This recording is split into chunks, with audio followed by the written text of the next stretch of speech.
今天讲一个特别有意思的事儿。日本，一个曾经以技术立国为傲的工业强国，现在开始拆老百姓家的旧空调，从压缩机里一克一克抠稀土。三菱电机牵头的这个项目，日本环境省砸了60亿日元补贴，整个城市矿山计划累计投入379亿日元。但你猜怎么着？就算把全日本每年报废的2000万台空调全拆干净，能抠出来的稀土也就200吨，占日本全年2万吨稀土消耗量的1%都不到。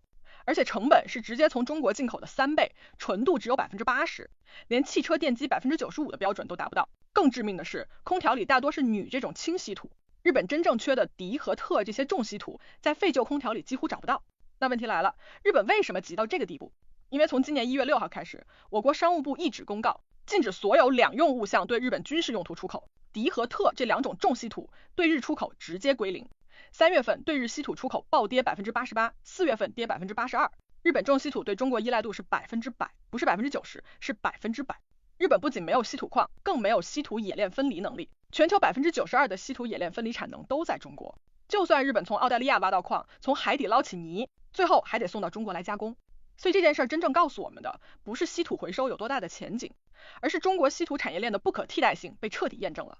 从投资角度看，有3个认知差，市场还没有充分定价。第一，稀土供需缺口是结构性的，不是短期题材。2026年上半年，氧化钋铝均价74万一吨，同比涨了72%。北方稀土中报预告利润翻倍以上，供给端开采指标只增8%，南方中重稀土3年零增长，缅甸矿进口下降30%。需求端新能源车、风电、工业电机、人形机器人5条赛道同时放量，全球缺口1200吨。第二，中国稀土回收产业远比日本成熟，国内回收率95%以上，日本只有80%。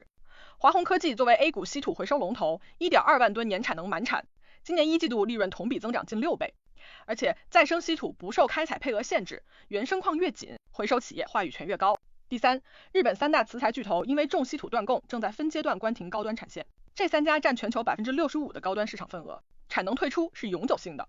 国内企业正在承接日系让出的数百亿高端市场。具体标的分4层，上游资源龙头确定性最强，中国稀土整合了国内60%以上中重稀土冶炼产能，氧化镝、氧化锉产能全国第一。北方稀土是全球轻稀土老大，中报利润翻倍。中稀有色掌控广东全部稀土采矿权，左坑矿中重稀土占比超60%。第2层稀土回收看华虹科技，全产业链闭环，政策护城河最深。第3层高端磁材看金利永磁和中科3环，一个供货特斯拉机器人，一个直接对标信越化学做替代。第4层盛和资源有补涨弹性。